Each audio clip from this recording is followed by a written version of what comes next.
Hello, it's the 2nd of October 2016 and I'm going to do a back garden update and talk about kiwi fruits. So this is my kiwi fruit vine which I planted, I don't know exactly, something like 10 years ago, and every year this thing has produced tiny little kiwi fruits about that big. When they ripen they're edible, but they're more skin than fruit content. And I got so fed up with this, I didn't know what the problem was. I've tried giving it manure. It didn't seem to make any difference. So this year I actually asked the grower I bought it from, and they said, oh, you've got to give it Tomorite. This is plant food for tomatoes, basically. So I got a whole tub of Tomorite. And over the course of the last 3 months I've been feeding it this stuff. You're supposed to also keep them well watered, so I've been watering it practically every day. And, well, the kiwi fruits have got a bit bigger than last time. Here's a kiwi fruit.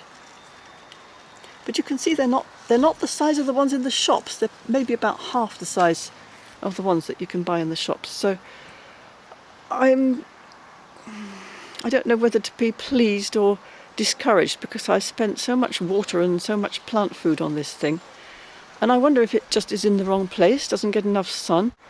I don't know if you can see that. It's a hazel tree which I planted to the eastward side of it, so it doesn't get full sun, but it gets quite a lot of sun. And then again, maybe it's too close to the tree and other shrubs and it doesn't really get enough space.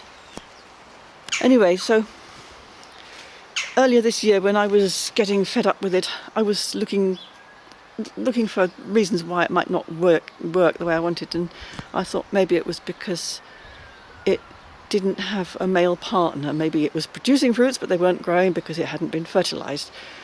But when I asked the grower, they said no, it's actually a self-fertile variety. You don't get this information online. When you look for kiwi fruits, they tell you, every website tells you, oh, you need two, you need a male and a female. But if you get a Jenny variety, it's self-fertile. This tree fern is doing absolutely splendidly this year. It's come up a real treat. This was supposed to be the shady corner of the garden. There's a grapevine and there's the hazel tree, which is massively overtowering everything. And then here's the poor kiwi plant. And you can see its leaves are getting yellow. And it probably isn't getting the right nutrients because it's too crowded down there. There's a, I don't know, Japanese wineberry, I think that is. So they're all really too close together, all these things. So anyway, in a fit of rage because I couldn't get it to grow fruits big enough, I thought maybe I've got the wrong variety and I'll buy another one. So I actually bought another Jenny kiwi fruit. And I've got it in a pot here, which I think it'll probably outgrow pretty soon. And I'm thinking I'll plant this one on the allotment. It actually, although it's a Jenny variety like the other one, it doesn't look exactly the same. You can see from the tendrils, if I can get them in the camera, they have little red hairs. Little red hairs all over them. So the young shoots are quite pretty. And the other one doesn't have those. So there are obviously variations within the production programs. They come out differently. And it's worth trying this one, I think, again. If I can find a nice space on the allotment that doesn't get too much sun, doesn't get too much wind, and it's a terribly windy location on the allotment, so we'll have to shelter it somehow. And plant it with enough nutrients in the ground to give it a better chance than the other one had. And if that doesn't produce full-size kiwi fruits, then I'll have to give up. There's the kiwi in the pot. And down here I've got this is a self-seeded hazel. Well, I say self-seeded, I think the squirrel just takes all the nuts and plants them all over the garden. And they come up. And this has self-seeded from the josterberry. So they'll also be going to the new allotment to fill out the fruit area. The other thing that's new this year is the polytunnel.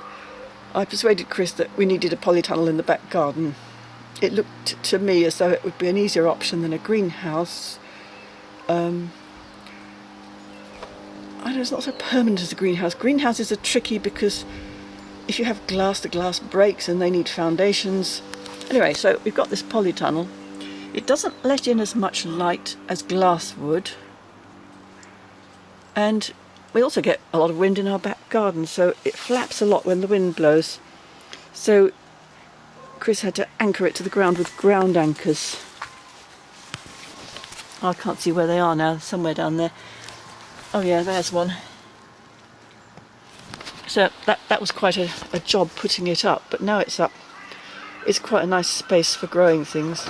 So our first season we grew tomatoes.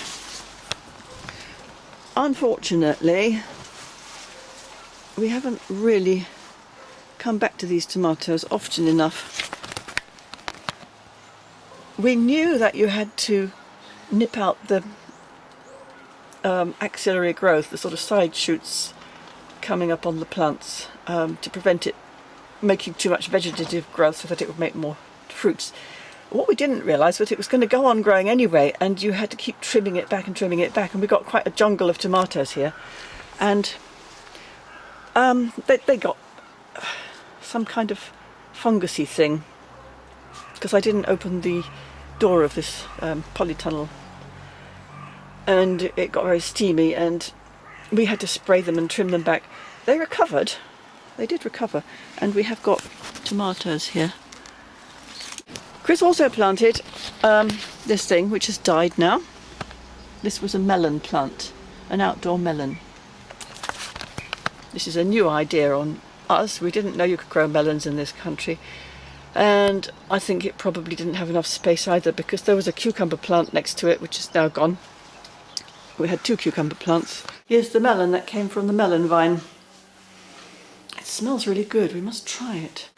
Basically planning. We need to plan the space better next year, start earlier, and I think this will be a really good growing environment. Oh, and we've also got a pepper. For some reason Chris planted a pepper, although we don't actually like peppers too much. And there's a basil plant, and I don't like basil, but Chris does. This is one of the problems of gardening together. You don't always like the same things, but we compromise. And then out here I had a couple of broccoli plants that didn't fit in my plot on the allotment, and this one's actually flowering. It's about half size, I guess. Yes, and I dyed my hair turquoise. What do you think? I've never done that before. Anyway, see you next time. Bye.